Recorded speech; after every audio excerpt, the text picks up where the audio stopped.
कि कांग्रेस के समय में जब सरकार थी बिहार की बात मैं कर रहा हूँ, उससे निजात पाने के लिए लोग लालू जी को लाए।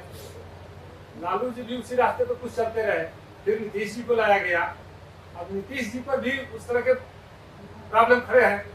तो आपको क्या लग रहा है कि मतलब जनता के सामने कोई एक ऐसा मानक दिया जाए, कोई ऐसा आधार उसको दिया जाए कि आप इन्हीं को वोट दीजिए, नहीं या इनको आप भाई मानक दिया हुआ है लोकतंत्र में। लोकतंत्र ने बड़ा अच्छा 2 हथियार आपके हाथ पे दिया है। एक तो ये कि आपको ये जागरूक बनिए कि आपकी जो समस्या है उस पर वोट दीजिए। मैं मन से कह रहा हूं कि वोट देते समय स्वार्थी बनिए। जो आपको बेवकूफ बनाता है वो कहता है कि देश के नाम पर वोट दो, समाज के नाम पर वोट दो, विचारधारा के नाम पर वोट दो। मैं उल्टा कह रहा हूं, मैं कह रहा हूं आप स्वार्थी बनिए, अपने और अपने बच्चों के भविष्य के लिए वोट कीजिए। दूसरा, लोकतंत्र ने बहुत अच्छी व्यवस्था ये बनाई है जिस पर आप लोग, जिसको कहना सूरज रोज उगता है तो हम लोग इसकी चर्चा नहीं करते, मान के चलते कि सूरज उग ही रहा है, सुबह सवेरा हो ही जाएगा, लाइट आ जाएगा। लोकतंत्र में एक व्यवस्था बनाई गई है 5 साल की। क्यों बनाया गया है?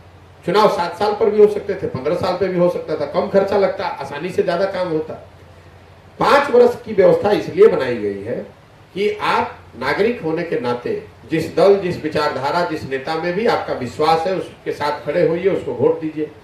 लेकिन वो भरोसा, वो विश्वास 5 वर्ष के लिए है।